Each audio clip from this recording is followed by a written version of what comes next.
Okay, that's the only reason we're gonna watch it, is because I think that she's hot. That's literally the only reason. Okay, what is this? The true story of Sylvanas. Sylvanas is the middle sister of Valeria and Varisa Windrunner, who are nowhere near as hot as she is, and she That's right. also had a brother named Lirath that nobody has ever heard of and nobody cares about. The fuck, really? One day, after giving up her bikini modeling career, Sylvanas decided to join the Rangers and eventually became the Ranger General of Silvermoon, Oh, wow. which was quite an accomplishment. Bravo. However, a lot of people weren't happy with Sylvanas because now that she was the general and could do whatever she wanted, she pretty much would sneak off into Lordaeron whenever she could to bang human men, her favorite being a dude named Nathanos. Pissed off by her interracial poon obsession, many of her fellow elves criticized her, but Sylvanas told them to shut up, and they did.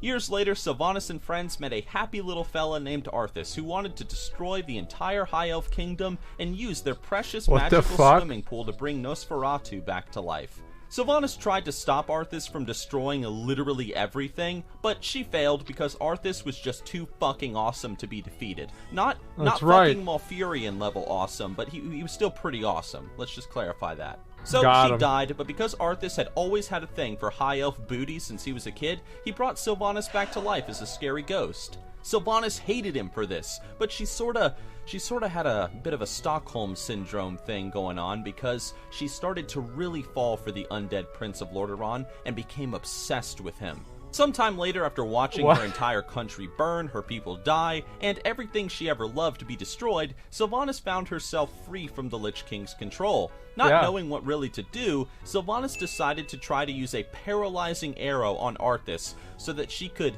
steal him away and drag him into a secret poon dungeon with all of her scary banshee friends.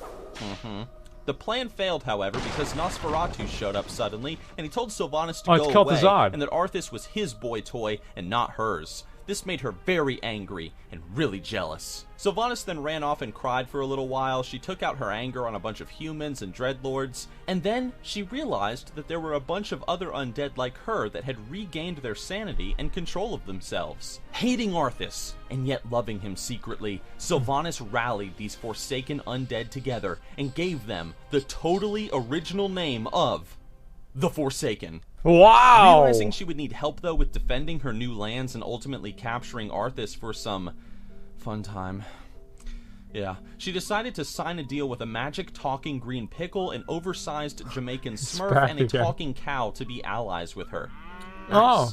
Cut forward a few years later, and finally, the great alliance of undead, pickles, smurfs, cows, and now flamboyant men attacked Arthas' continent of Northrend, along with the alliance in an effort to defeat him. A great war ensued, lots of people died, Sylvanas didn't care, and ultimately, Arthas was killed before she could reach him. Saddened that she never got to see Arthas' Frostmourne, if you know what I mean, Sylvanas decided to kill herself like an emo bitch. But suddenly, a bunch of magical talking angels appeared, brought her back to life, and they became friends. I don't remember for some reason.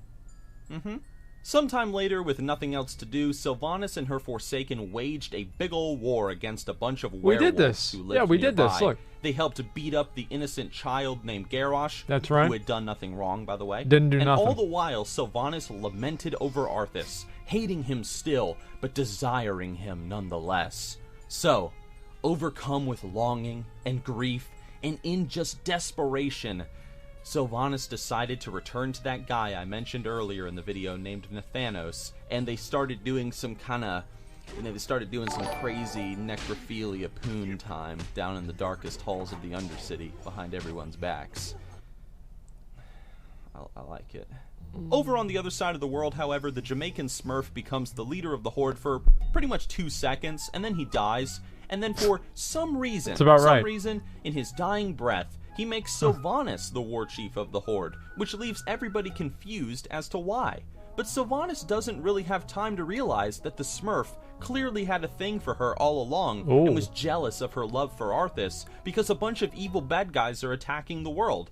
Sylvanas leads the Horde against the big bad demons, she makes a deal with a giant tentacle fish lady for a magic lantern, and then she uses that magical spook lantern to scare a giant angel lady who can create more angel ladies for Sylvanas to be friends with.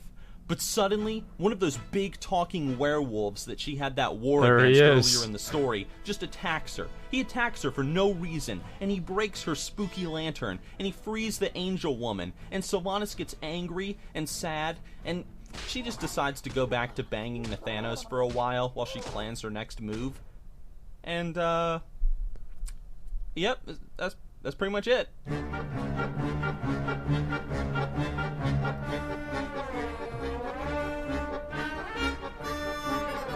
That's true. That's that's actually true. That's what happened. So see, like Sylvanas, she never tried to fuck Arthas, right? I mean, that didn't happen. Like, I'm pretty sure that like, that was never a thing, right? No, I didn't think.